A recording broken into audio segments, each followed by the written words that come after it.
राधा वल्लभ श्री हरिवंश। राधा वल्लभ श्री हरिवंश। वृंदावनेश्वरी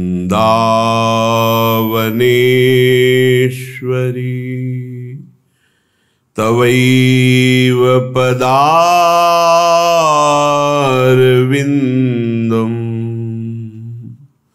प्रेमामृतैकमकरन्द रसौघपूर्णम्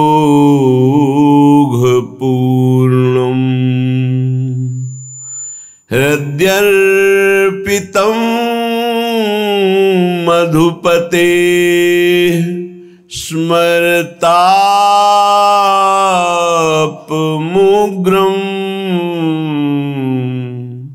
निर्वापयत्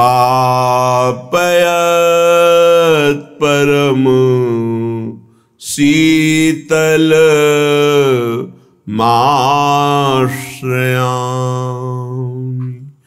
परम शीतलमाश्रयामि।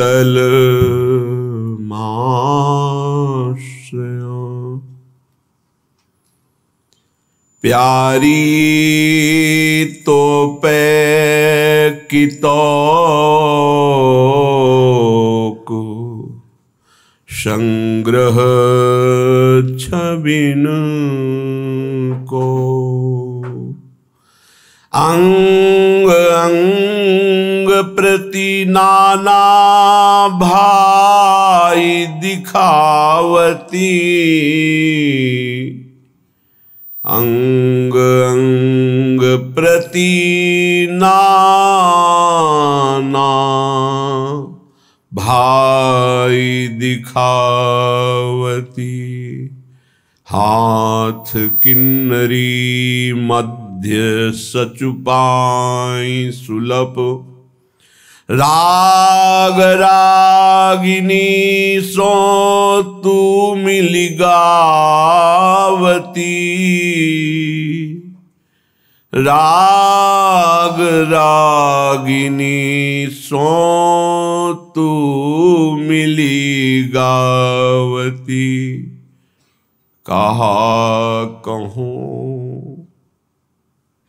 एक जीव गुण अगणित। कहा कहो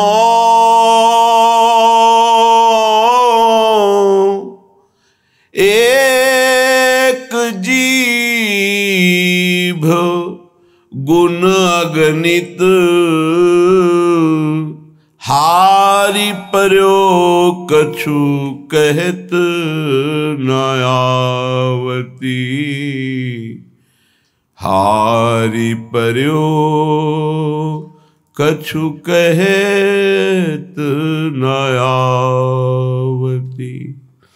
श्री हरिदास के स्वामी श्यामा श्यामा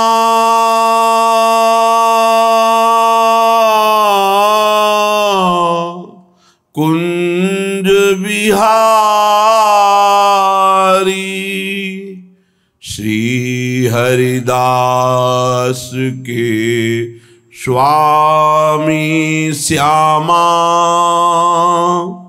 कुंज बिहारी कहतरी प्यारी।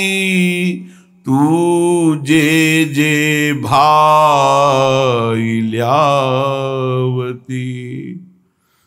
प्यारी तो पैकितो को संग्रह छबिन को अंग अंग प्रति नाना भाई दिखावती। उपासक सहनशील इतना होना चाहिए आंतरिक विकारों का पूर्ण रूप से सहन करने का स्वभाव बना लेना चाहिए। आंतरिक विकार, काम वेदना, क्रोध की जलन, लोभ की प्रवृत्ति, मोह की ममता, अहंकार का मद, किसी भी वस्तु व्यक्ति स्थान को लेकर, और मात्सर्यता, किसी की उन्नति देखकर अंदर ईर्ष्या होना, इनको सह जाए। ऐसा नहीं कि उपासक के हृदय में ये स्फुरित ही नहीं होते, ये तो सिद्धों के हृदय में स्फुरित नहीं होते, लेकिन साधक के हृदय में स्फुरित होते हैं, पर वो इनको सहता है, इनके अनुसार कोई चेष्टा नहीं करता। अंदर की मार को जो सह गया वही महापुरुष कहा जाता है।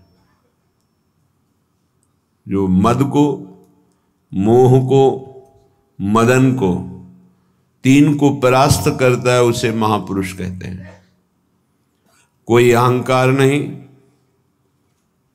कोई भी काम कामना वासना नहीं, किसी से कोई मोह ममता नहीं, सब में अपने भगवान का स्वरूप देखकर सब जीवन शो प्रीति। मद, मदन, मोह विजयी वो महापुरुष।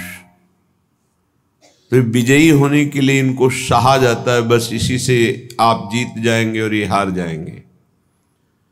जिसने सहने का निश्चय कर लिया वही महाभागवत। सहत सहत बाढ़े भगति, उसके हृदय में भक्ति का प्रतिपल ऐसा स्वरूप बढ़ता रहता है कि वो अन्य का चिंतन करने की वृत्ति ही खो देता है, अनन्य चिंतन में डूबा रहता है। बाहरी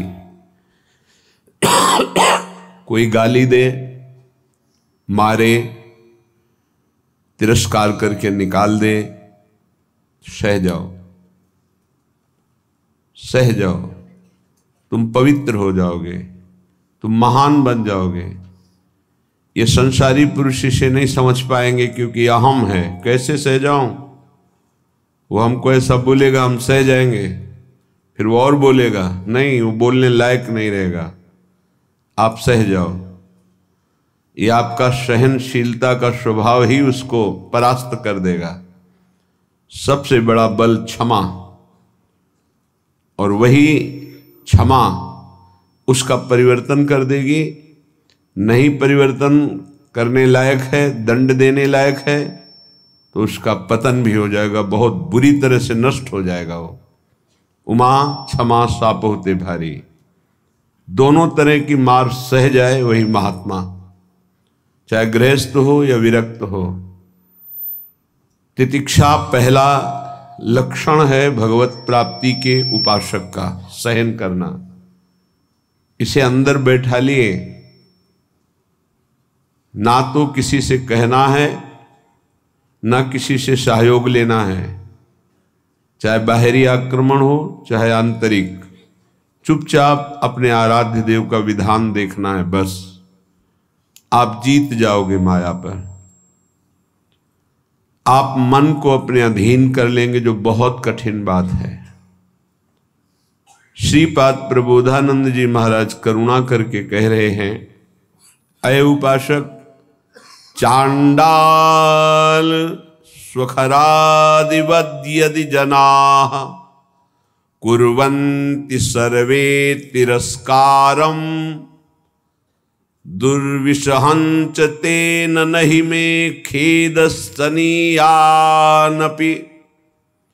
देवा दिव्य में च भूत निवहा प्राणाश्च दद्युर्महा स्नेहातुष्टमतो न मे गुरुतृषो श्रीवृंदावनीये रसे। ऐ मित्र, ऐ सखे, मेरी बात मान ले। जो नीच पुरुष के द्वारा किए हुए अपमान को मुस्कुरा के सह जाता है, वो प्रिया प्रीतम के प्रेम को सहने की योग्यता प्राप्त कर लेता है। ये शर्त है। नीच पुरुष, आप शरीर से उसे दंड देने में सबल हैं, आप तप के द्वारा उसको नष्ट कर सकते हैं, हर तरह से आप उस पर शासन कर सकते हैं। ऐसे होते हुए भी आप किसी भी तरह का उसके लिए कोई दंड विधान नहीं करते और वो आपको गाली दे रहा है। हो सकता है वो आपके शरीर को भी चोट पहुंचा दे, आप मुस्कुरा के चल दिए तो आपको वो वस्तु मिलेगी जो बड़ी बड़ी साधना से नहीं मिलती। ये रहस्य है। यह रहस्य जल्दी किसी की समझ में नहीं आता है। अगर समझ में आ गई तो समझ प्रिया प्रीतम के चरणों तक पहुंच जाएगी। प्रार्थना मान लीजिए, सहन करना प्रिया प्रीतम को प्राप्त करना है। कहने चांडाल स्वखरादिवत, जैसे कोई गधे को, कुत्ते को ऐसे बुरी तरह से तिरस्कार करें, वो क्या करेगा? चल देगा। गधा खड़ा है, क्या करोगे? डंडा मारोगे, उसको गाली दोगे, वो चल देगा वहां से। वो कोई आप प्रतिक्रिया नहीं करेगा आपके प्रति, वो भाग पड़ेगा वहां से। कुत्ता है, आप टुकड़ा रोटी का डालिए, पुचकारी आएगा, फिर डंडा मार दीजिए, फिर चला जाए, फिर पुचकारिए, वो फिर एक बार आपको देखकर हिम्मत करेगा, फिर आएगा, फिर मार दीजिए। वो कोई प्रतिक्रिया नहीं करेगा, प्रतिकूल व्यवहार नहीं कर पाएगा। ऐसे एक बार परमहंस श्री स्वामी ओंकारानंद सरस्वती जी महाराज उनके चरणों में बैठे हुए थे, तब उन्होंने कहा, बच्चा, साधु को इतना सहनशील होना चाहिए जैसे कुत्ते का। कुत्ते का सहनशील स्वभाव, उसे टुकड़ा डालो, पुचकारो, आ जाएगा, डंडा मारो, भाग जाएगा, फिर बुलाओ, फिर आ जाएगा, उसको मान अपमान का कहीं कोई बोध नहीं। ऐसे ही कई बार साधु का अपमान हो, फिर आओ अच्छा ले लो रोटी, फिर गाली दे, फिर भगा दे, फिर आओ अच्छा ले लो। उसको कभी बुरा नहीं लगना चाहिए और आखिरी बात तक फिर हाथ फैला देना। लाइए, ये बड़ी बात जो महापुरुषों में पाई गई, ये बड़ी बात पाई गई। मानापमान का किंचन मात्र भी कोई प्रभाव नहीं। श्वान की तरह जैसे उसको मान अपमान का कोई, तब वो त्रिभुवन पूज्य ब्रह्मा के द्वारा भी नमस्कार योग्य हो जाता है। ऐसे महापुरुषों के पीछे भगवान डोलते हैं कि इनकी चरण रज हमारे ऊपर पड़ जाए। स्वयं भगवान कहते हैं, मैं ऐसे भक्तों के पीछे डोलता हूं। निरपेक्षम मुनिम शांतम निर्वैरम सम दर्शनम अनुब्रजाम्य हम नित्यम पूये त्यंगुरेणु भी। हे, बहुत बढ़िया अवसर है, सह जाओ। जब कर्म भोग आता है तो किसको गाली दोगे? सहते हो ना, तो एक कर्म भोग मानकर सह जाओ। अंदर विकार आवे तो सह जाओ, बाहर कोई अपमान करे, गाली दे तो सह जाओ। बहुत ऐसे स्थान पर पहुंच जाओगे जहां सुख ही सुख है, दुख का लेश नहीं है। और ये अपमान करने वाले, निंदा करने वाले वहां पहुंचाने में हमारा बड़ा सहयोग करते हैं, इसलिए कभी इनका बुरा ना सोचे। करत जे अनशहन निंदक तिन्हु पे अनुग्रह कियो। हे भगवान, इनको कभी दंड मत देना, इनकी बुद्धि शुद्ध कर दो, इनका शरीर स्वस्थ रहे। नाथ, ये तो यंत्र मात्र हैं आपके मंगल विधान कराने में, हम इनको बिल्कुल दोषी नहीं मानते। ऐसा स्वभाव भक्तों का होता है। कह रहे हैं कि नीच पुरुषों द्वारा, जैसे चांडाल आदि हैं, चांडाल कहते हैं जो चतुर्वर्ण से रहित, जो मांस मदिरा व्यभिचार हिंसा इस तरह के आचरण करता है, उसे चांडाल कहते हैं। तो कुछ भी खा सकता है। शास्त्रों में कुत्ते का मांस खाने वाला, ऐसे नाना प्रकार के कुमार्गगामी प्रवृत्तियों में जो हर्षपूर्वक चलता है उसे चांडाल कहते हैं। ऐसों के द्वारा भी यदि इस तरह से अपमान किया जाए जैसे कुत्ते और गधे का, स्वखरादिवद यदि जना कुर्वन्ति सर्वे तिरस्कारम, यद्यपि दुर्विशहंच, सहन करना ये साधारण पुरुषों की हिम्मत नहीं है, ये केवल महात्मा की हिम्मत है, दूसरे की ताकत नहीं। महात्मा किसी वेश का यहाँ संबोधन नहीं है, यहाँ गुणों का संबोधन है। वो गृहस्थ भी हो सकता है, वो स्त्री भी हो सकता है, वो पुरुष भी हो सकता है, बालक भी हो सकता है, जवान भी हो सकता है। ये बात धैर्यपूर्वक समझनी है। भगवान कृपा करते हैं, ऐसा अवसर देते हैं कि हमारा अपमान होता है। उस समय अपनी स्थिति को नापिए कि आप क्या हैं। यदि उस समय भगवान का मंगल विधान मान करके आप प्रसन्न मुद्रा में हैं, जोई जोई प्यारो करे सोई मोहि भावे, बस बात बन गई। देखना कुछ ही दिनों में आपकी भूमिका बदल जाएगी हृदय की, आपकी स्थिति अध्यात्म की ऊंचाई पर पहुंच जाएगी। खेदस्तनीयानपि, खेद भी नहीं होना चाहिए। यद्यपि तिरस्कारम दुर्विसहंच तेन नहीं में खेदस्तनीयानपि, यद्यपि असहनीय होता है। ऐसा नहीं है, बातों से बोलना सरल है, लेकिन जब ऐसा जीवन में आता है तो असहनीय होता है। और भगवत कृपा से 20 बार ऐसा आया है पूरे जीवन में, जब सामने से तिरस्कार हुआ है, अपमान हुआ है। अब गंगा किनारे भ्रमण कर रहे हैं, बहुत से ऐसे शराबी, चोर, डाकू ऐसे मिले जिन लोगों ने बस भगवान का विधान मान करके, जैसी आपकी प्रभु इच्छा। कभी कभी जब ज्यादा व्याकुलता होती तो आकाश की तरफ देखते हैं। ये आकाश भगवान का स्वरूप है, ये निर्मल है, ये निर्विकार है। ये बादल जो आप देखते हैं आकाश में नहीं है, ये तो बहुत नीचे हैं। हमें लगता है जब हवाई जहाज उड़ता होगा तो बादलों को करो, क्योंकि आकाश की सीमा नहीं, असीम है। ऐसे ही आकाश को देखने से लगता है मेरे भगवान जैसे असीम और निर्विकार हैं, कहीं भी देखो आकाश मिलेगा। ऐसे ही भगवान अपने भक्त को असीम और निर्विकार बनाना चाहते हैं, शरीर की सीमा में नहीं रखना चाहते। बड़ा बल मिलता था आकाश से। जब कभी कोई विक्षेप पड़ता तो एकांत में आकाश की तरफ देखते, मानो भगवान उपदेश देते थे आकाश के रूप में। खेदस्तनीयानपि, खेद भी नहीं होना चाहिए कि हमने कोई अपराध तो किया नहीं, ऐसा क्यों? नहीं नहीं, भगवान का विधान है। मंगल में भगवान का ये विधान है जो हमारी हृदय की भूमिका को बढ़ा रहा है। आप कहेंगे भगवान का विधान साधकों के साथ तो जाने दो, सिद्धों के साथ वो करते हैं। बड़े बड़े सिद्धों को यही अपने ब्रज में पंडित रामकृष्ण बाबा जी महाराज, बड़े सिद्ध महापुरुष, संपूर्ण ब्रजमंडल के परम पूजनीय, ब्रजवासियों के द्वारा अत्यंत दुलार किए गए और संपूर्ण शास्त्रों के मर्मज्ञ और भावदेश में प्रवेश पाए हुए महापुरुष। कुछ धनी मानी भगत आए, ब्रजवासी और संतों का भंडारा किया, सब बांट दिया। शाम के कुछ लोग आए, कहा सुना था धनी मानी आए थे, क्या है लाओ मुझे। बाबा ने कहा यहाँ तो कुछ नहीं रखा गया, सब बांट दिया। एक लाठी मारी, रक्त प्रवाह होने लगा। कुटिया में गए, देखा वास्तविक कुछ नहीं था।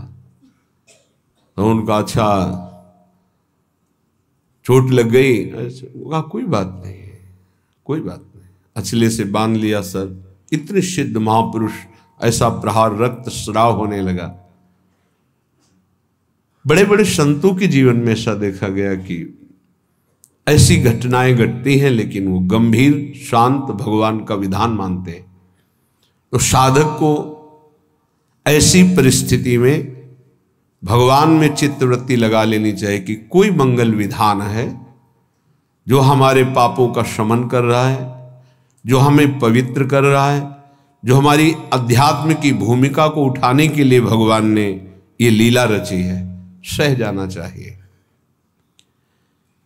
देवा देव्य इमे च भूत निवहा प्राणाश्च दद्युर्महास स्नेहास तुष्टमतो नमे गुरुतृषो श्री वृंदावनी ये रसे। वृंदावन में जितने वास करते हैं, चाहे वो पशु पक्षी हों, वृक्ष लता हों, या भगवान शिव गोपीश्वर के रूप में विराजमान, या जो भी देववृंद, व्यक्त अव्यक्त महापुरुष, मैं सबसे बहुत तृष्णाशील होकर के याचना करता हूं कि आप हमसे संतुष्ट हो जाएं और मुझे कभी किसी अपराध के कारण वृंदावन से बाहर ना निकाला जाए। ये वृंदावन का जो महायश है वो समापन की तरफ प्रार्थना कर रहे हैं। हे गोपीश्वर महादेव, हे समस्त खगमृग पशु पंछी, हे वृंदावन के व्यक्त अव्यक्त महापुरुषों, यदि मेरे से कोई अपराध बन गया हो या बन जाए तो यहां दंड दे देना, पर मुझे कभी यहां से निकालना नहीं, मुझे धाम से वंचित मत कर देना। मैं बहुत तृष्णाशील हूं, बहुत प्यास है हमारे अंदर प्रिया प्रीतम के प्रेम की, और वो केवल वृंदावन प्रेम समुद्र ही बुझा सकता है। इसलिए मुझे कभी अलग मत करना, कोई अपराध बन जाए तो मुझे यहां से निकालना मत। मेरे लिए और कोई संतोष विधान नहीं हो सकता। श्रीपाद कह रहे मुझे और कोई संतोष प्रदान नहीं कर सकता कि हमारे अंदर दिव्यता आ गई, सिद्धियां आ गई, संतुष्ट हो गया। नहीं नहीं, मुझे केवल वृंदावन चाहिए। ये तो प्रार्थना की, दो पंक्ति में उपदेश सहनशीलता का, दो पंक्ति में प्रार्थना, ये सबको करनी चाहिए। दो पंक्ति अपने आचरण में उतारने चाहिए, दो पंक्तियों की प्रार्थना करनी चाहिए। कई बार प्रार्थना में बताया है कि ऐसी प्रार्थना करके कि मन वचन कर्म से अगर कोई अपराध बन गया हो तो हे वृंदावन धाम, हे वृंदावन धाम के व्यक्त अव्यक्त महापुरुषों, जाने अनजाने में मन वाणी शरीर से जो कोई चेष्टा आपके विपरीत हुई हो क्षमा करना, और मुझे धाम की कृपा से कभी वंचित मत होने देना। आगे उपदेश कर रहे हैं। भ्रातः समस्तान्य साधनानि विहाय वृंदावनम स्वाश्रयस्व यथा तथा प्राक्तन वासनावास शरीरम वाणी हृदयम विचेष्टता। भाई भ्राता, हे भाई, मैं बहुत अनुभव करके बता रहा हूं। समस्तान्य साधनानि विहाय, साधनों को बल छोड़ दो। ये अहंकारी को समझ में नहीं आता। उसको लगता है कि अगर साधन का बल छोड़ दिया तो साधन में रुचि नहीं रहेगी, तो बात फिर कैसे बनेगी, फिर तो असाधन हो जाएगा। मतलब आप शरणागत नहीं हो। इष्ट का बल नहीं है, आपकी क्रियाओं का बल है। आप जिसे साधन कहते हो वो क्रिया बल है। क्रिया बल है तो कितनी भी पवित्र क्रिया हो वो मूढ़ता नहीं छूटती, और मूढ़ पुरुष कभी परम पद का अधिकारी नहीं होता। अहंकार विमूढ़ात्मा करता हमिति मन्यते, मैं ये करता हूं ऐसा भाव मूढ़ता को बनाए रखता है, और मूढ़ पुरुष कभी परम पद में आरूढ़ नहीं होता।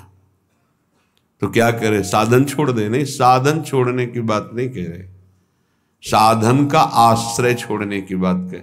आश्रय भरोसा लाडली का, और उन्हीं की कृपा से साधन चल रहा है। सर्वेषु साधन वरेषु चिरम निराशा, हरिवंश महाप्रभु कहते हैं।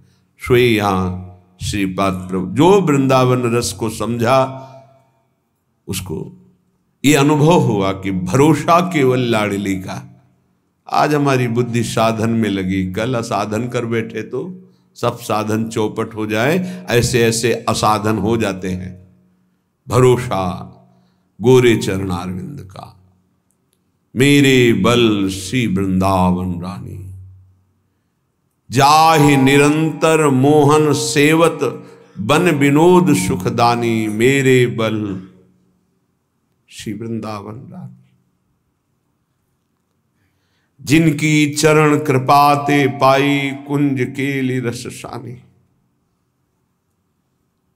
जो संभाव्यो विरंचि नारद शिव स्वयं भुवाद देर नया, वो चरणारविंद सेवन करने का अधिकार मिल गया। जिनकी कृपा कोर मात्र से कोई साधन बल नहीं,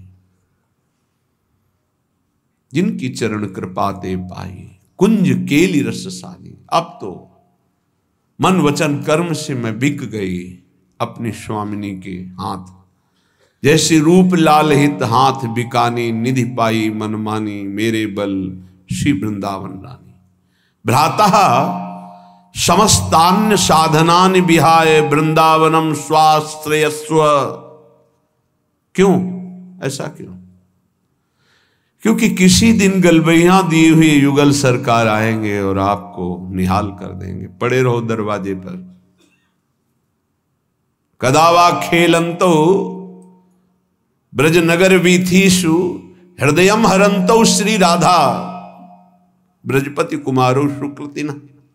श्री राधा और ब्रजपति कुमार श्री श्याम सुंदर कभी गलबैया देकर खेलते खेलते आएंगे और आपको वो दे देंगे जो बड़ी बड़ी साधनाओं से नहीं मिलता। इसलिए पड़े रहो ब्रजरज में। ब्रजरज का आश्रय ले लो। कदावा खेलंतो ब्रजनगर वीथीषु हृदयम हरंतो श्री राधा। तुम्हारे हृदय का ही अपहरण कर लेंगे, हृदय निकुंज बना देंगे। इसलिए भ्राता समस्तान्य साधनानि विहाय वृंदावनम स्वाश्रयस्व।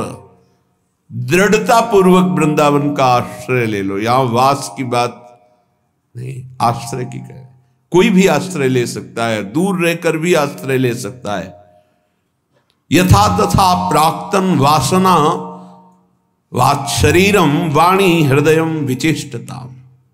जैसे बने वैसे। बड़ी बात कहे। अब वास की बात कहे।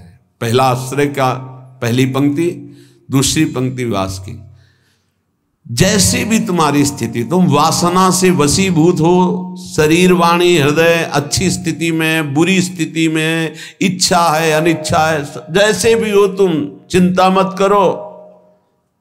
तुम केवल आजीवन वृंदावन वास कर लो। एक में आश्रय कहा पहली पंक्ति में और दूसरी में वास की बात। यथा तथा शब्द, जैसे हो, भोगी हो, योगी हो, वासना हो, उपासना हो, अच्छी स्थिति है, बुरी स्थिति है, छोड़ो तुम। जैसे हो आजीवन वृंदावन वास कर लो। वाणी हृदय शरीर जैसी स्थिति में है, तुम्हें निश्चित भगवत प्राप्ति होगी वृंदावन वास मात्र से। ये श्रीपाद श्री ध्रुवदास जी, वृंदावन दास जी, महाप्रभु हरिवंश चंद्र जी, बड़े बड़े महापुरुषों ने वृंदावन की महिमा को ऐसा देखा है।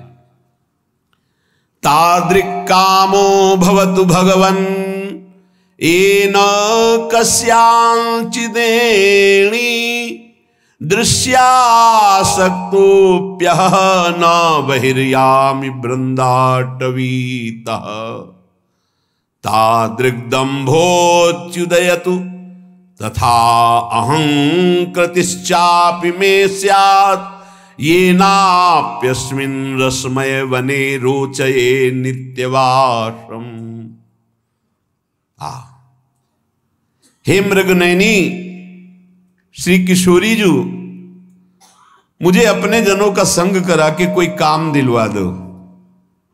तादृक् कामो भवतु भगवन् येन कस्यांचिदेनी। कोई भी काम, सोनी लगाऊंगा, पूछा लगाऊंगा, जूठे पात्र मार्जन करूंगा, जो भी आप कोई सेवा दिला दीजिए। यहां सेवा शब्द को बहुत सरल शब्दों में कहा। तादृक् कामो भवतु, कोई काम दिलवा दीजिए। काम जैसे टहल करने वाले, सेवा करने वाले कि आप काम वाली आती है, काम वाले आते हैं, ऐसा बहुत अपने को हे भाव से लेकर के कोई मुझे अपने धामवासी का काम दिलवा दीजिए, धामवासी की किसी की सेवा बन जाए, मैं उनका सेवक बन करके रहूं। ऐसा हे मृगनयनी, उस काम का फल क्या होगा मैं जानता हूं। उस आपके वृंदावनवासी की सेवा का फल यह होगा कि आप हम पे रीझ जाएंगे और आपके चरण कमलों का सानिध्य मिल जाएगा। स्वामिनी, मैं केवल आपको रिझाना चाहता हूं, आपको बस। वो मुझे पता नहीं कि आप कैसे रिझती हो, मैं अन्यत्र कहीं ना मन लगाना चाहता हूं, ना जाना चाहता हूं, ना कुछ पाना चाहता हूं। ध्यान दीजिए, ना अन्यत्र कहीं मन लगाना चाहता हूं, ना जाना चाहता हूं, ना पाना चाहता हूं। यद्यपि मैं दम्भी हूं।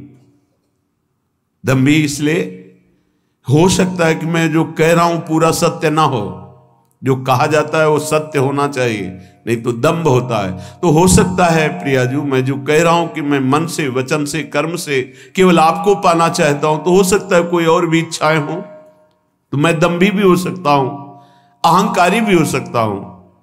पर दंभी और अहंकारी भी होकर के मैं केवल आपके ही चरणों की दास्ता चाहता हूं। मुझे कभी किसी और में रुचि ना हो। हे मेरे लाडली लाल, हे मृगनयनी किशोरी जू, हम पर कृपा कर दो। वरम वृंदारण्ये हरि हरि करे खर पर भृतो,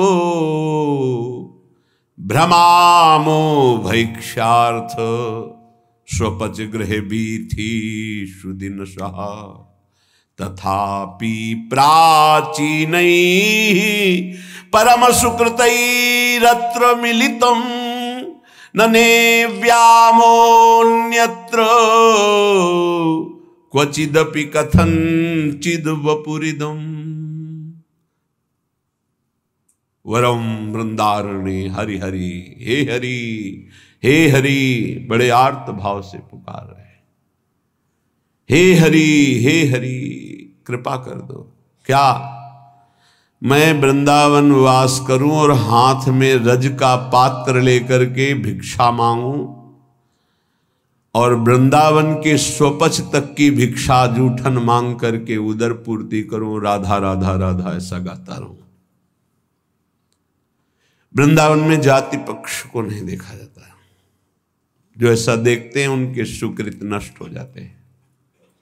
हरिराम व्यास जी बहुत बड़े अद्भुत दिग्विजयी विद्वान, जिनके शिष्य मधुकर शाह जैसे महाभागवत, वो कह रहे हैं महाप्रभु हरिवंश चंद्र जी के जब शिष्य हुए, वृंदावन की रज का सेवन किया, रस का स्पर्श हुआ, तब जो उनको अनुभव हुआ वो कह रहे हैं, व्यास रसिक तेई बड़े, ब्रजते अनत न जाए, वृंदावन के स्वपच की जूठन मांगे खाए। वही सबसे बड़े रसिक हैं जो ब्रज की सीमा के बाहर नहीं जाते और वृंदावन के स्वपच तक की जूठन मांग करके खाते हैं। देहाभिमान रहित अवधूत स्थिति। व्यास मिठाई विप्र की में लागे आग, वृंदावन के स्वपच लो जूठन खइए मांग। आग लगे बाहर के विप्र की दी हुई मिठाई में, लेकिन वृंदावन की स्वपच की जूठे टुकड़े मिल जाए तो निहाल हो जाओगे। कितना भी हो, थोड़ा सा देह भाव बना रहता है। जैसे संन्यास मार्ग में तो इसकी पुष्टता होती है कि जब पवित्र भिक्षा ना मिले 3 दिन, तब दूसरे वर्ण के, वो भी पकवान, जब 3 दिन उनकी भिक्षा न मिले तो तीसरे वर्ण में फल और मिठाई आदि, चौथे वर्ण से निषेध है। और सन्यास, दंड सन्यास केवल ब्रह्मणत्व को ही प्राप्त होता है। श्रीपाद यहां कह रहे, वरम वृंदारण्य हरिहरि करे खर पर भ्रतु भ्रमामो भैक्ष्यार्थ स्वपच ग्रह वीथीषु दिन स्वाहा। प्रभु मेरी ऐसी स्थिति कर दो। ये छोटी स्थिति नहीं है, ये बड़ों की स्थिति होती, जिसे आप छोटा समझते ना, ये बहुत ऊंची स्थिति के महापुरुषों की स्थिति होती है। कह रहे हाथ में रज का पात्र हो। एक प्रार्थना है, यदि आप विरक्त हैं, वृंदावन वास करते हैं, तो रज के पात्र में ही जल और भोजन का सेवन करें। यहां ब्रज की रज से बने हुए पात्र में जल और भोजन, जो प्रसाद आप लेते हैं, वो आपकी बुद्धि को शुद्ध करके प्रिया प्रीतम में अनुराग प्रदान करेगा। पाने मात्र से ये बहुत बड़ा साधन माना जाएगा। यदि आप रज के, हमें लगता है प्राय ऐसा ही होगा कि अपने सब विरक्त जन उसी में रज के पात्र में ही प्रसाद पाने का, बहुत पहले से ऐसा विधान है, तो शायद ऐसा ही सब चल रहा होगा, ऐसा ही होता होगा। प्रसाद पाने का रज में ही तो सब पाते होंगे, पात्र में।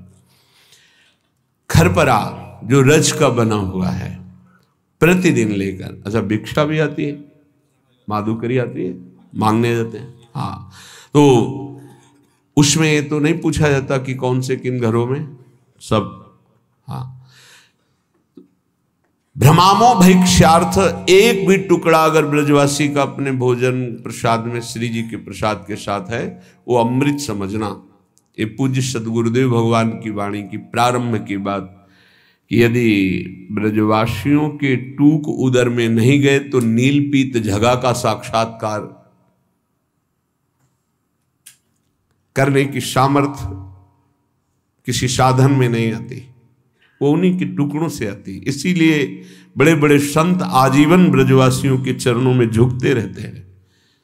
है इस रज में जन्मे हुए ब्रजवासियों के महिमा का कुछ है ऐसा प्रताप, जिस पर वो प्रसन्न है, जिसको वो भाव या डांट फटकार से भी टुकड़ा दे देते हैं, वो प्रियालाल के प्रेम में डूबने की योग्यता प्राप्त कर लेता है। व्यवहार नहीं रखना, अपराध बन जाएगा, क्योंकि इनके व्यवहार को केवल नंद नंदन ही झेल सकते हैं, दूसरे नहीं। इनके व्यवहार को ना देखना, इनके व्यवहार को क्षमता नहीं कि तुम देख पाओ, इनके व्यवहार को देखकर तुम्हारा दोष दर्शन हो जाएगा। इसीलिए महाप्रभु चैतन्य देव जब यहाँ किसी को भेजते थे, तब कहते थे ब्रजवासियों पर निर्दोष दृष्टि रखना। वो उसी हाथ से अपने बालक को शौचा रही है और बिना प्रक्षालन के रोटी दे रही है, तो भी दोष दर्शन मत करना।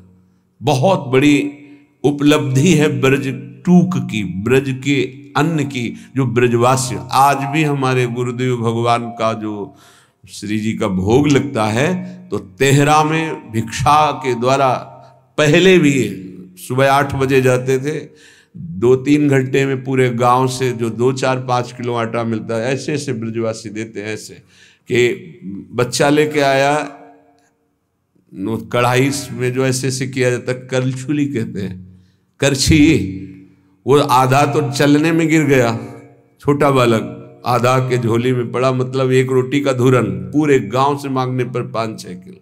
वो जितने दिन चला फिर वैसे, वो तब जाकर के उस वस्तु की अनुभूति होती है।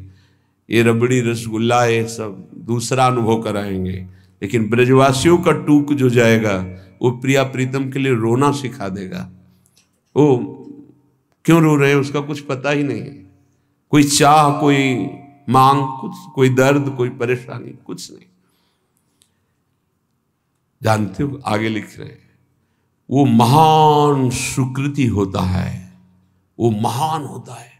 ये जो वृत्ति है ना, ब्रजवासियों के दरवाजे पर खड़े होकर उनका टूक मिला, और वो जब हृदय में जाता है तो पापों का नाश करके महान सुकृत उदय करता है। कौन सा सुकृत?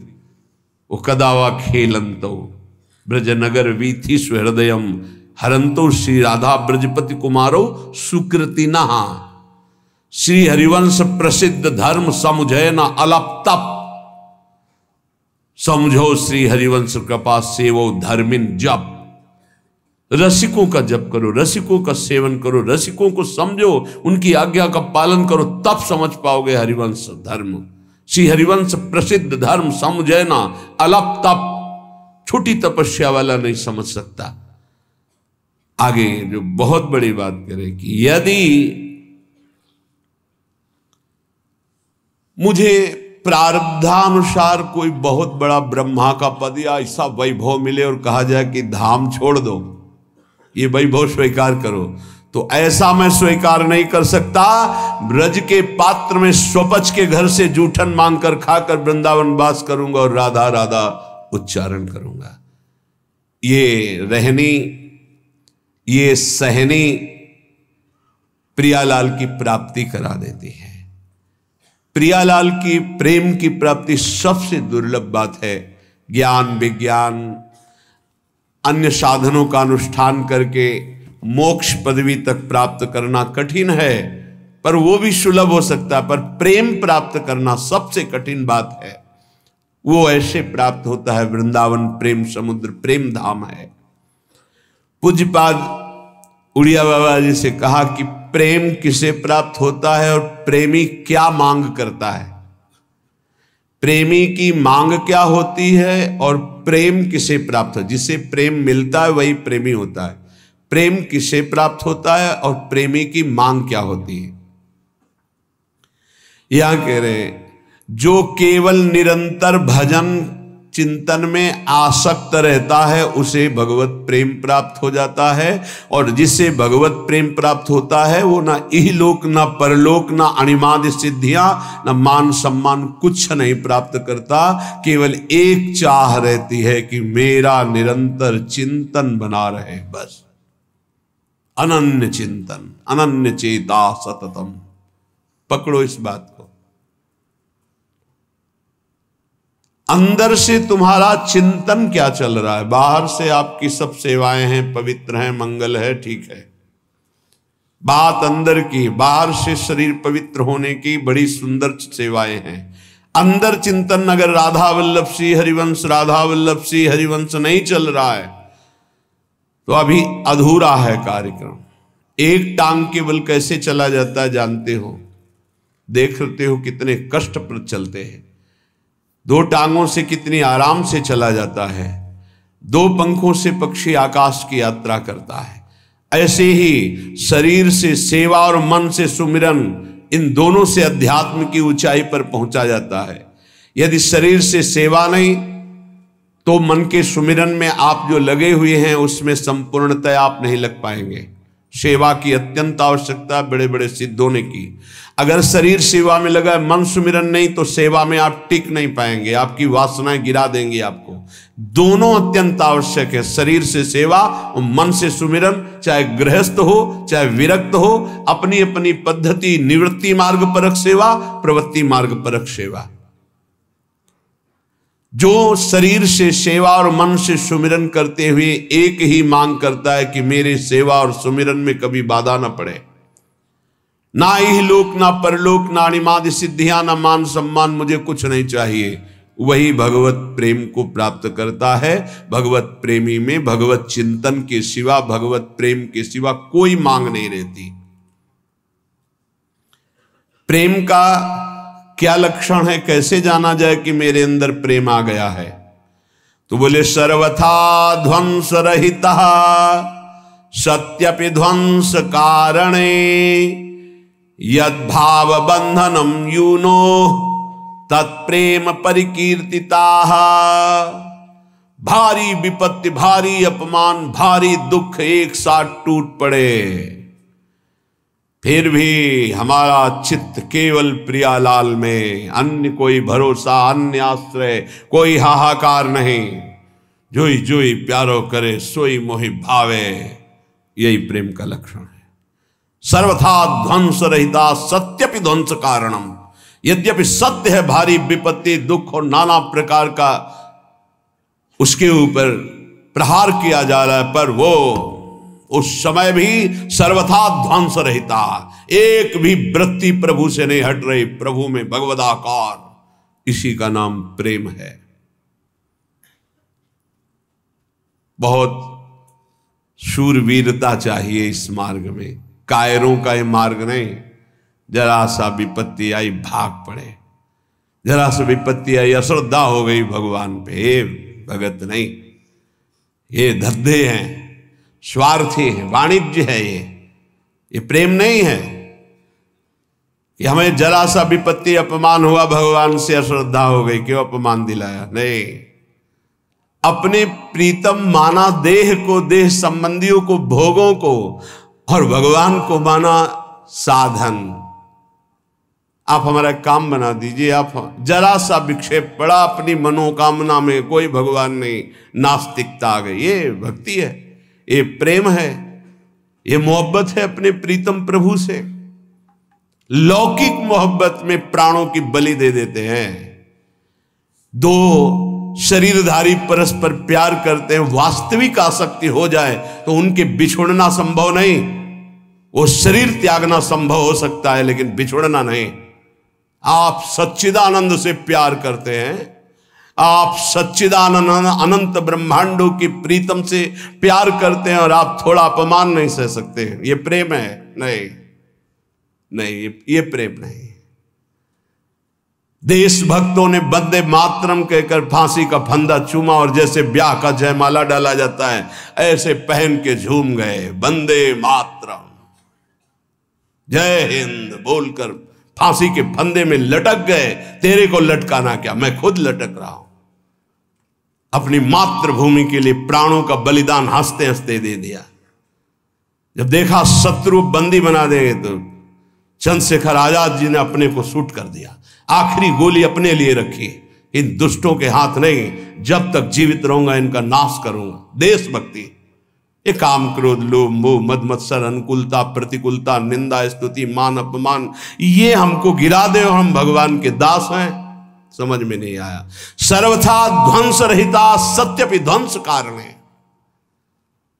सर्वथा उसके ऊपर सारी विपत्ति, नाना प्रकार की सुख सामग्री एक साथ टूट पड़े तो भी ध्वंस रहता।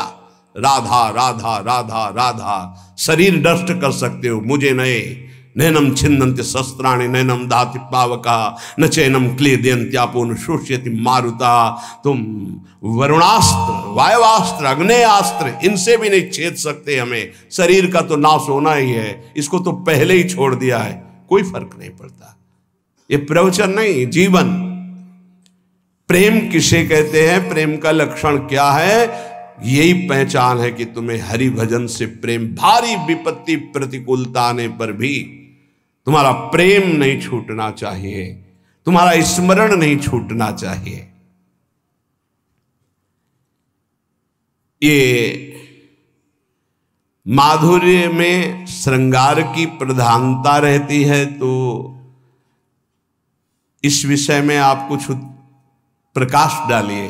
पूज्य बाबा से कहा, बाबा ने कहा माधुर्य में तो श्रृंगार रहता ही है, पर ये जो लोग बाहरी श्रृंगार करते हैं, आजकल लोग बड़ा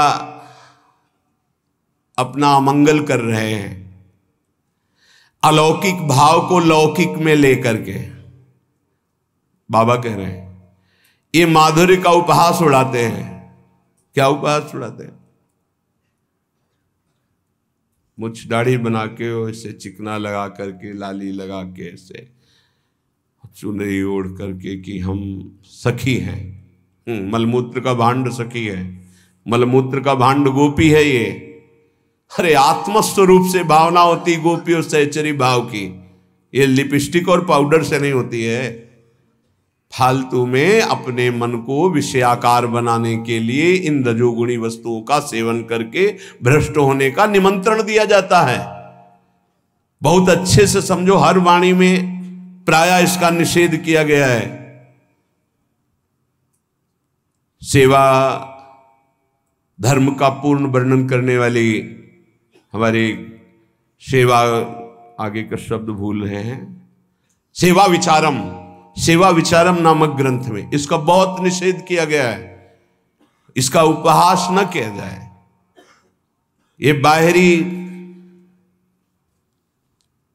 परिवेश सहचरी नहीं हो सकता, ये स्वरूप होता है बाबा के। आजकल बहुत लोग उपहास इस माधुर्य रस का करते हैं वो बाहरी शरीर श्रृंगार को बहुत दूरी बना के रखना चाहिए, बहुत दूरी। बाबा के आजकल बहुत लोग इस माधुर्य श्रृंगार का बड़ा उपहास करते हैं, बाहरी शरीर को लौकिक श्रृंगार से सजाते और समझते हैं कि मैं गोपी, मैं सहचरी, ये माधुर्य समझते, परंतु ये विषय भोगों की प्रियता बढ़ाता है, ना कि निर्विकार स्थिति, ना कि महान वैराग्य से दृढ़ युक्त। बहुत सावधान, ऐसे लोगों से दूर रहे, ऐसी क्रियाओं से दूर रहे, ऐसे कभी ना करें। शरीर में ये जो सांसारिक सुगंधित लेप हैं, इनके लगाने से रजोगुण बढ़ता है, रजोगुण से रागात्मक काम उत्पन्न होता है, काम भ्रष्ट करता है, ना कि भगवत स्वरूप प्रदान करता है। ये सहचरी बपू, गोपी बपू या सखा बपू, ये कोई ब्रह्मा के द्वारा रचे हुए बपू नहीं है, ये सच्चिदानंद भगवान प्रदत्त, भगवत प्रदत्त बपू हैं। जो भगवान का बपू वही सहचरी का बपू है, जो भगवान का बपू वही सखा का बपू है, जो भगवान का बपू वही गोपी का बपू है। समझो, बपू माने ये अंग, ये बहुत बड़े आगे की चीज है माधुर्य और श्रृंगार। परंतु आजकल कोई वास्तविकता तो समझ नहीं रहा कि जब जीव का जीवत्व मिट जाता है तब भाव देह की प्राप्ति होती है, जिसमें न स्त्री है, न पुरुष है, न पंचभूत है, न ब्रह्मा के द्वारा रचा हुआ कुछ है। ये जड़ बुद्धि रखने वाले, शरीर को प्रीतम मानने वाले सच्चिदानंद को प्रीतम कैसे मान सकते हैं? इसलिए प्रार्थना है कभी ऐसा संग न करें भूल से। एक सखी कहत गात सेवक जी महाराज ने भी कहा है,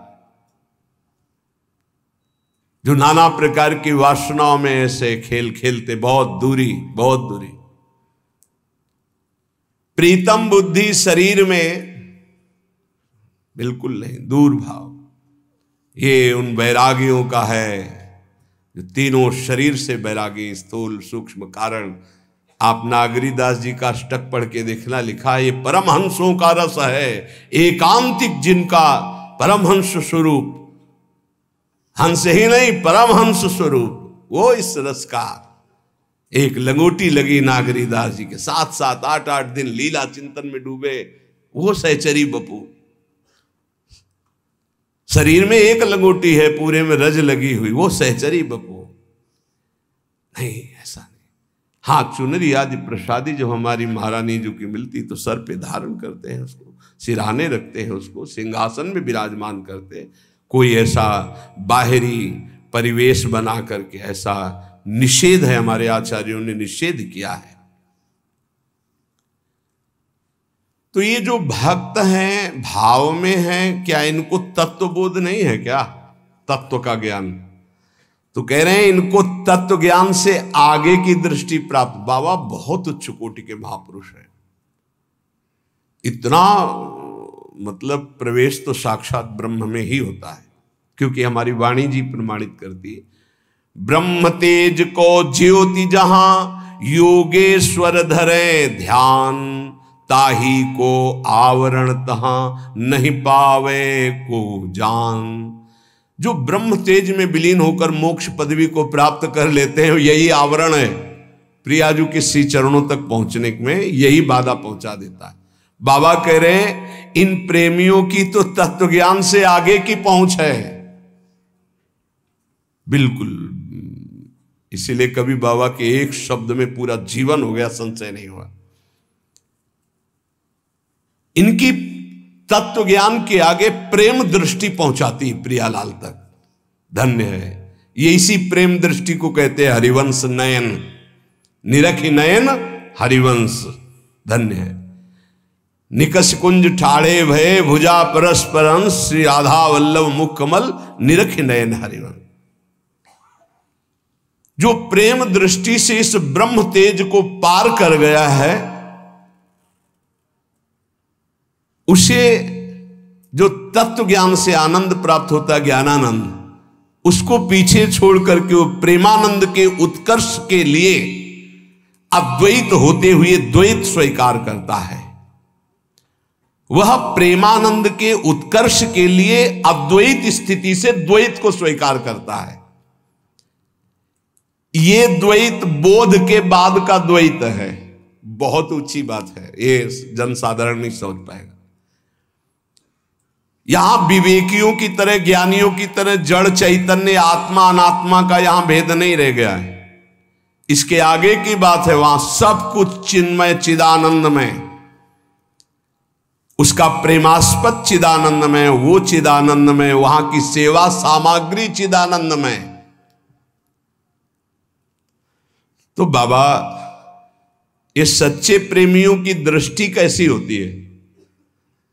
तो बोले जिनकी कोई दृष्टि नहीं होती उन्हीं को सच्ची दृष्टि कहते हैं। अब कैसे समझेगा? कोई दृष्टि ही नहीं होती है तो उनकी कोई दृष्टि नहीं होती। इष्ट की जैसी दृष्टि होती वैसा उनकी दृष्टि हो जाती है। बाबा तो इतना कह के रुक गए कि प्रेमी की कोई दृष्टि नहीं होती। क्यों? क्योंकि उसकी दृष्टि ही नहीं, दृष्टि तो उसके इष्ट की है। वो क्या दिखाता है वो देखेंगे। क्या दिखाता है प्रेमी की दृष्टि में? बोले त्रपित न मानत नैन कुंजरंध्र अवलोकितन, ये सुख कहत बने न, ये जो कृपा हरिवंश की, निरखत नित्य बिहार, पुलकित तन रोमावली, आनंद नैन सुधार, यह जो कृपा हरिवंश की, छिन छिन रुदन करंत, छिन गावत आनंद भरी, छिन छिन हर हसंत, यह जो कृपा हरि। कोई दृष्टि नहीं, इष्ट दृष्टि दे रहा है। क्या दिखा रहा है, क्या सुनवा रहा है, क्या बुलवा रहा है, ये इष्ट के ऊपर अब है। तो प्रेमी से पूछा जाए कि तुम प्रेम क्यों करते हो अपने आराध्य देव से, खोजने पर उसके पास कोई उत्तर ना हो उसे प्रेमी कहते हैं। आप भजन क्यों करते हो, आप प्रियाजू को क्यों भजना चाहते हैं? वो खूब खोजे लेकिन कोई उत्तर ही नहीं मिला, चुप हो गया। यह है प्रेमी का हृदय। जो कुछ निमित्त बनाकर प्रेम किया जाता है वो प्रेम नहीं होता, वो निमित्त होता है, निमित्त रहित प्रेम। तो प्रेम जब स्फुरित होता है तो क्या नष्ट भी हो सकता है? हां, यदि विषयी बहिर्मुख पुरुषों की संगति हो जाए तो प्रेम ढक जाएगा, रुक जाएगा, क्षीण हो जाएगा। बाबा कह रहे बहिर्मुख पुरुषों की लेखनी से लिखी हुई पुस्तकों को पढ़ने से, बहिर्मुख कामी पुरुषों की संगति से, बहुत से विषयों के संयोग से, संसारी पुरुषों के प्रति ममता रहने से और बहुत समाज प्रिय होने से प्रेम नष्ट हो जाएगा। पहला, बहिर्मुख पुरुषों की संगति से, जो संसारी हैं, विषयी हैं, भोगी हैं, ऐसे पुरुषों के साथ खान पान सब नहीं। खान पान तो कीजिए रसिक मंडली माए, जिनके और उपासना तहां उचित ध्रुना है, मना करते हैं। ऐसे पुरुषों का संग, बहिर्मुख पुरुषों का संग, ऐसे जो बिल्कुल भगवत अनुराग से रहित है, कदापि किसी भी तरह इनका संग न किया जाए, नहीं तो पतन निश्चित है आपका। दूसरा, बहिर्मुख पुरुषों की बनाई हुई पुस्तकों को पढ़ने से।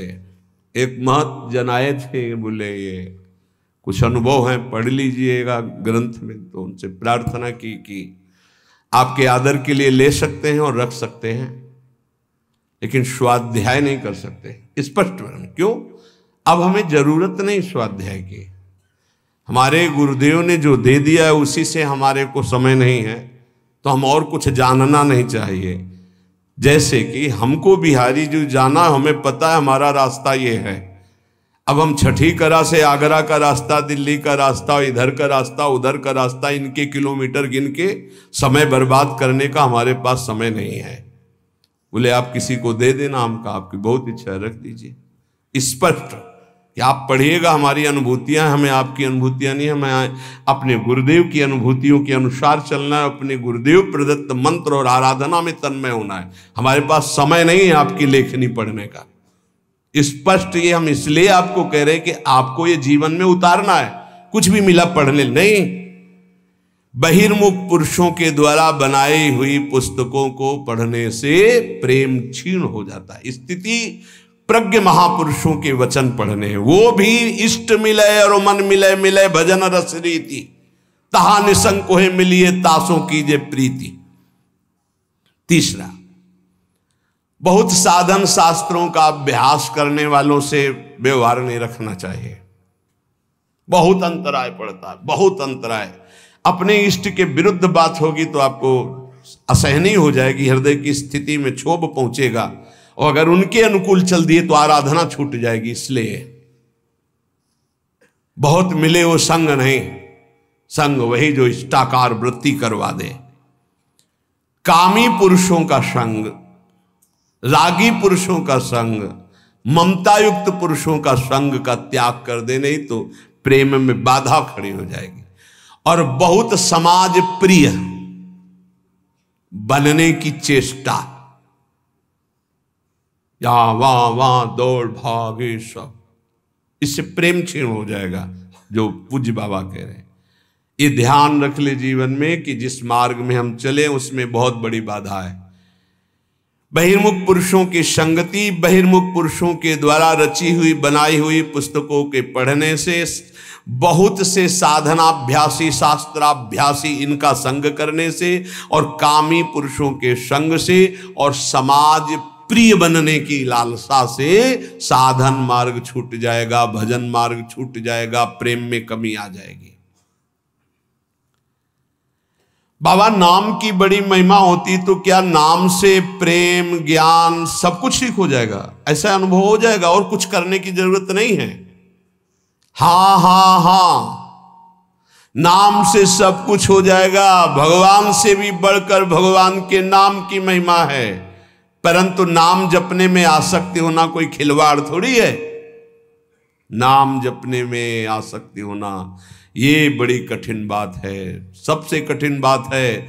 वो धन्य है जो नाम जप में लगे हुए हैं। इसीलिए हर साधक से प्रार्थना करते, कहीं भी किसी भी सेवा में आप हैं, हमारी प्रार्थना, हमारी आज्ञा, जो आप चाहें वो मान लें। शरीर से सेवा कीजिए, हृदय से एक सेकंड भी राधा वल्लभ श्री हरिवंश नाम नहीं हटना चाहिए। आप यहां पेट भरने के लिए नहीं आए हैं, आप यहां श्री जी की प्राप्ति के लिए आए हैं। तो शरीर निर्वाह के लिए शरीर के द्वारा सेवा, और साधना उपासना अपने लक्ष्य की प्राप्ति के लिए अंदर से राधा वल्लभ लाल को हृदय ध्यान मुख नाम। बस निरंतरता इस बात में कान में डाल लो, चाहे कोई भी हो। अगर नाम जप नहीं चल रहा तो अधूरे हो, लंगड़े हो, आप यात्रा पूरी करने में गिर पड़ोगे, आप समर्थ नहीं हो पाओगे।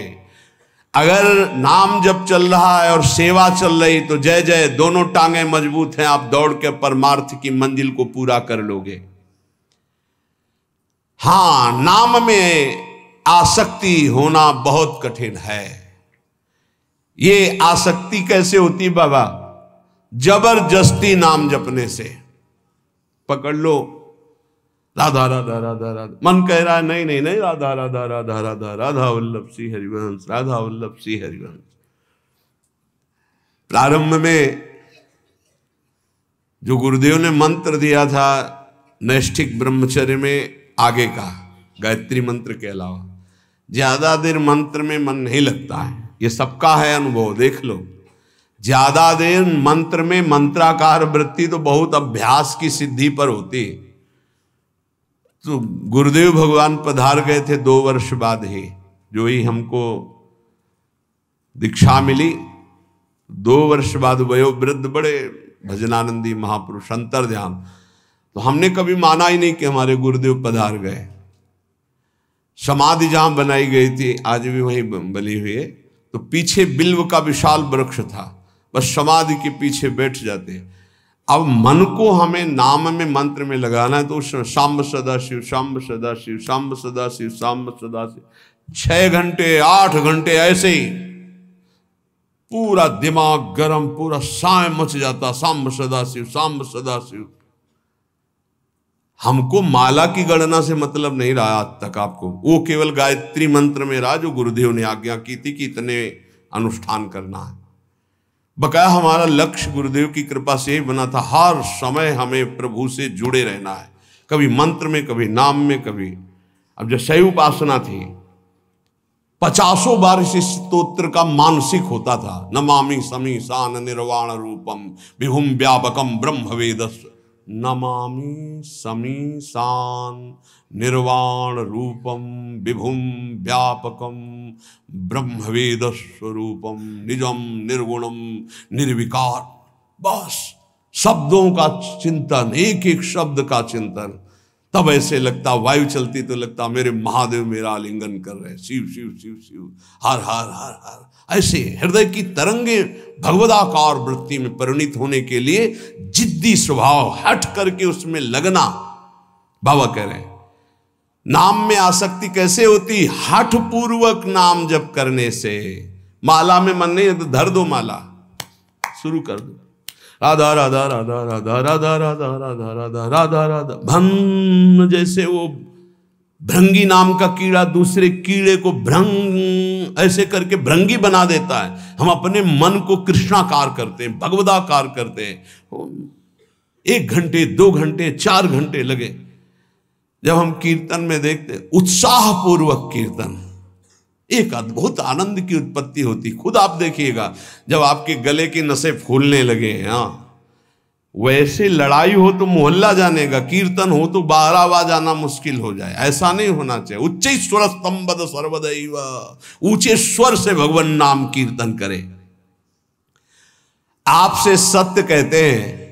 क्यों ये बोल रहे हैं? क्योंकि विश्वास की कमी है, इसलिए महापुरुष कसम पूर्वक सत्य पूर्वक ऐसा बोलते हैं। यदि आपको संसार की आसक्ति नष्ट करनी है, दुखों से पार जाना है, तो आप नाम जप में लग जाओ और नाम जप में जबरदस्ती लगकर आसक्ति पैदा कर लो नाम की। बिना नाम की आसक्ति के काम नहीं चलेगा। सच्ची आसक्ति नाम में हो जाए, बस अपने आप आनंद मगन रहेंगे। नाम चल रहा है ना, आनंद मगन रहेंगे। बड़ी बड़ी दिव्यताएं नाम जप में हुई। महर्षि तुकाराम जी महाराज एकांत मंदिर में बैठे हुए, विठ्ठल विठ्ठल विठ्ठलाम, केशव विठ्ठल विठ्ठल विठ्ठलाम, माधव विठ्ठल विठ्ठल। वीर शिवाजी दर्शन करने आए। कोई सैनिक नहीं, क्योंकि मर्यादा ऐसी होती है, अपने पदाधिकार का अभिमान प्रदर्शन विज्ञजन नहीं करते हैं। वो बड़े बड़े सब संगीन लिए हुए उनके साथ, वो साधारण धोती कुर्ता और एक पाग बंधी हुई और 2 अंगरक्षक बिना किसी अस्त्र शस्त्र के ऐसे ही नंगे पैर वहां पहुंचे, पाग उतारी, प्रणाम किया, बैठ गए। तुकाराम जी ने आंख खुलकर देखा, शिवाजी बैठे। बस 2 भाषण। बाहर 1-2 गुप्तचर गुप्त रूप से, क्योंकि उस समय बहुत ही संकटपूर्ण स्थिति थी, दर्शन करने गए थे। नाम कीर्तन की मस्ती तो बैठे रहे। इतने में विपक्ष को, जो म्लेच्छ आधिपति था, उसको सूचना मिली। बिना किसी सेना के अंगरक्षक के शिवाजी महाराज तुकाराम जी के पास अमुक जगह दर्शन करने गए। इस समय मारने का बहुत बढ़िया अवसर है। बहुत ही उद्भट वीर और महाभागवत, बड़े बड़े भक्तों की चरण धूलि मस्तक पर रखने वाले, और वीरता की तो पूछो मत। और समर्थ स्वामी के शिष्य थे, कोई ऐसा ले, समर्थ गुरु रामदास जी महाराज। एक गुप्तचर भागते हुए आया और कहा, म्लेच्छ सेना आक्रमण के लिए तैयार हो चुकी है, ना यहां सेना है ना यहां अंगरक्षक है। शिवाजी जानते थे नाम की महिमा, क्योंकि भक्तों का संकट, बिल्कुल कोई डर नहीं। वही प्रीति का क्या लक्षण? विध्वंस की उपस्थिति होने पर भी विध्वंस रहता। तुकाराम जी की तरफ देखा, तुकाराम जी ने ऐसे समझ गए, विठ्ठल विठ्ठल, तार नहीं टूटा नाम। इतनी देर में घोड़ों की टाप गूंजने लगी, आसपास पूरा मंदिर म्लेच्छों की सेना ने कवर कर लिया और सेनाधिपति अंदर प्रवेश हुए, नंगी तलवार हाथ में लिए। केवल विट्ठल विट्ठल तुकाराम जी कर रहे हैं, बस कोई नहीं। पूरा मंदिर खाली, सामने चौड़े पे बैठे हैं वीर शिवाजी और 2 अंगरक्षक, कोई नहीं दिखाई। वहीं से आवाज लगाई कि हुजूर यहां तो कोई नहीं है, गलत सूचना मिली, छान मारो पूरा मंदिर। पूरा छाना गया, कोई नहीं। बोले वापस चलो, फिर सूचना गलत रही, वापस सेना चली गई। तब बोले शिवाजी कि प्रभु ये क्या था? बोले विट्ठल के नाम का चमत्कार था, विट्ठल के नाम का चमत्कार।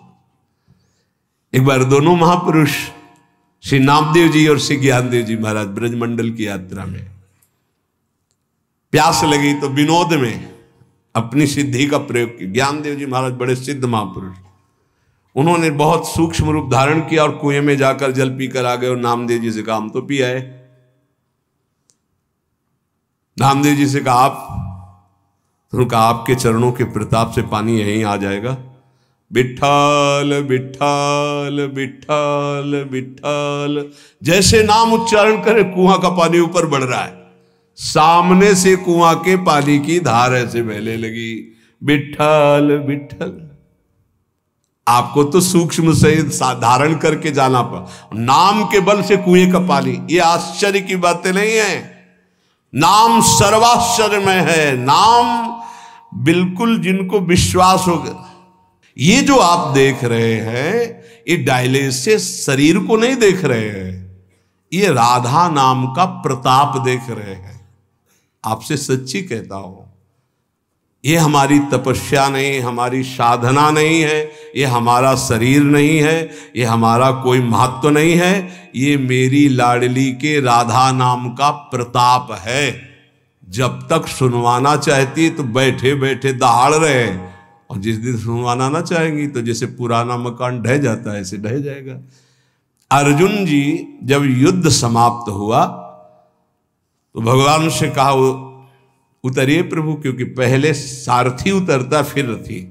तो भगवान ने कहा आज मैं पहले नहीं उतरूंगा, आज आपको उतरना पड़ेगा। तो उनका प्रभु आज तक का नियम रहा है, क्योंकि सखा भी है ना, इस पहले सारथी उतरे तो बोले अर्जुन पहले तुम उतरो, जो मैं आज्ञा कर रहा हूं, इस समय मैं आज्ञा कर रहा हूं। तो अर्जुन सीरियस समझ गए कि भगवान जो आज्ञा सब तुरंत उतर पड़े, और जे भी भगवान हटे तो पूरे रथ में आग लग गई।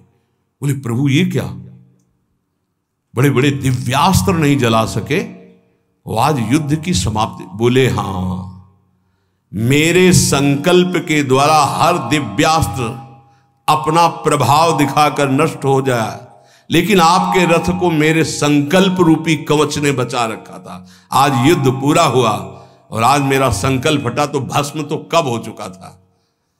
तो जिस शरीर को आप देख रहे हो ये नष्ट कब हो चुका था। इसमें केवल राधा नाम प्रताप है, वो कोई चमत्कार इससे केवल नहीं माना जाता कि ऐसा नहीं, अतुलित बल है, असीम आश्चर्यमय है राधा नाम। आपको जो राधा नाम सुनने को मिल रहा है, जपने को मिल रहा है, श्री कृष्ण की अपार कृपा से हो रहा है। आप समझिएगा, कुछ भी नहीं दुर्लभ, कर तुम अकर तुम अन्यथा कर तुम, सर्व समर्थ प्रभु को अधीन कर लेने वाला प्रभु का नाम है। इसलिए कह रहे, जब नाम में सच्ची आसक्ति हो जाएगी तो आप फिर इसकी महिमा खुद देखेंगे। सर्वाश्चर्य में अपने बस की बात नहीं है, सच्ची मानिएगा। महाराज एक और संशय है कि जब साधारण पतिव्रता अपने पति का वियोग होने पर शरीर नष्ट कर देती है, तो फिर प्रेमी जनों को अपने आराध्य देव की अनुभूति ना होने पर वो शरीर क्यों नहीं छोड़ देते। साधारण प्रेमी शरीर छोड़ दे, फिर ये तो भगवत प्रेमी, इनके शरीर क्यों बने रहते, ये क्यों वियोग में शरीर क्यों नहीं नष्ट कर देते। जैसे गोपीजन, बाबा का उत्तर, तो क्या इनका प्रीतम अनित्य समझे हो क्या? अनित्य एक देशी होता है, नित्य सर्वत्र विराजमान होता है। बहुत सुंदर उत्तर दिया। क्या इनके प्रीतम को अनित्य समझे हो क्या? प्रेमियों के प्रीतम अनित्य थोड़ी है। अनित्य मतलब नाशवान, नाशवान एक देशी होता है।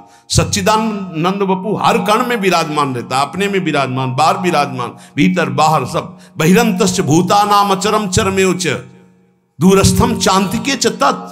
वो दूर भी है, वो नजदीक भी है, वो बाहर भी है, वो भीतर भी है, चर अचर में सर्वत्र। बहिरंतश्च भूतानाम अचरम चरमेव च सूक्ष्मा तद विज्ञेयम दूरस्थम चांतिके च तत्। वो सूक्ष्म है, वो बड़ा महान, अणुअणियान महतो महियान, दूर से दूर, नजदीक से नजदीक, बाहर से बाहर, भीतर से भीतर, जहां तुम अनुभव करना चाहो तुम्हारा प्रीतम तुम्हारे साथ है। उनके वियोग में शरीर त्यागते हैं वो जो प्रेम में कमजोर होते हैं। गोपिका समर्थ प्रेमी हैं, वो अपने इष्ट के इशारे को समझती है, इसीलिए वो शरीर रखकर उनके प्रेम में विकल रहती है। फिर आप समझो, एक श्री कृष्ण मथुरा में बैठे थे, एक हर गोपी के पास श्री कृष्ण थे। उद्धव जी ने अनुभव किया, हर गोपी के पास श्री कृष्ण। बाहर से वियोग दिखाई दे रहा है, लेकिन हर गोपी को श्री कृष्ण के सानिध्य का अनुभव हो रहा है। कैसे उनका शरीर छूटे? कोई उनके प्रीतम अनित्य है क्या? और प्रेमी वही होता है जो अपने प्यारे की इच्छा का अनुगमन करे, प्यारे जो चाहते हैं। प्रीतम की प्रसन्नता ही प्रेमी का जीवन होता है। प्रीतम की प्रसन्नता है शरीर रखकर मेरे प्रेम में आह्लादित रहो, डूबी रहो, विरह में डूबो। तो गोपी जन प्रसन्नता पूर्वक दुस्सा विरहानल का आदर करते हुए स्वीकार किए हुए हैं। ऐसे महान प्रेमी जन प्रभु की इच्छा का अनुगमन करते हैं। तो प्रेमी को कब तक भजन करना चाहिए? जब तक पांच भौतिक शरीर छूट न जाए तब तक। चाहे वो स्मृति में तन्मय होकर छूट रहा है, देह भाव विस्मृत, या वास्तविक मृत्यु आ गई है, तब तक। सोने से लेकर मरने तक, अब सो गए, मूर्छित हो गए, मर गए, उसकी बात अलग है। लेकिन इसके अलावा जितनी चेतना है उसमें नाम नहीं छूट सकता, भजन नहीं छूट सकता। कारण कि विषयाशक्ति भजनानंदी में रहती नहीं। उसका भजन स्वाभाविक जैसे मशीन कर रही हो ऐसे हृदय में होता है। गाढ़ अनुराग से ध्येय का कभी विस्मरण होता नहीं। विषयों में अनुराग होता नहीं। कागज के घोड़े पर कौन सवारी करके यात्रा करना चाहेगा? जो बालक होगा, अज्ञानी होगा। ऐसे ही ब्रह्मा के रचे हुए सब कागज के घोड़े हैं, मायाकृत। प्रेमी जन इनका आदर नहीं करते, इसलिए उनका निरंतर भगवदाकार ध्यान सच्चिदानंद में रहता है। पर यह ध्यान रहे कि जब तक शरीर का ध्यान है और जब तक शरीर जिंदा है तब तक भजन न छूटने पावे, नहीं तो माया का प्रवेश हो जाएगा। अंतिम श्वास तक निरंतर भजन, तो वो प्रेमी अपने प्रेमास्पद प्रभु को प्राप्त कर लेता है। नियम ये कि जीते जी चाहे सिद्ध ही हो जाए तो उनका स्वाभाविक भजन होता है। और साधक का तो यही प्राण है भजन। अपने जीवन को भगवत चरणारविंद में अर्पित करके निरंतर नाम जप का ऐसा अभ्यास करो, कोई वस्तु व्यक्ति स्थान तुम्हारे नाम जप को छुटा ना पावे। भारी से भारी संपत्ति या विपत्ति भजन को रोक ना पावे, यही साधना है। आप लोग बड़े भाग्यशाली हैं जो पूर्ण संसार का त्याग करके श्रीधाम वृंदावन का आश्रय लेकर प्रिया प्रीतम की प्राप्ति के लिए। इसलिए दो प्रार्थनाएं, सेवा शरीर से निरंतर जो भी हो रही है वो प्रभु को अर्पित करते हुए और अंदर से निरंतर भजन करते हुए। हमारा सोना निरंतर, हमारा शयन भी सेवा है, क्योंकि हम 4 घंटे 5 घंटे शयन करते हैं, इंद्रियां फिर स्वस्थ होती है, फिर सेवा में लगते हैं। हमारा शौच स्नान जाना भी सेवा के अंतर्गत ही है, क्योंकि शौच स्नान करके तिलक धारण करके हम फिर सेवा में उपस्थित होते हैं, वो भी एक सेवा का अंग है। हम निरंतर सेवा और सुमिरन में रहे, हमको और कोई सिद्धि नहीं चाहिए। इसी से सब लाभ प्राप्त हो जाएगा, सब अध्यात्म की भूमिकाएं जागृत हो जाएंगी। शेष चर्चा आगे। श्री राधा वल्लभ लाल की।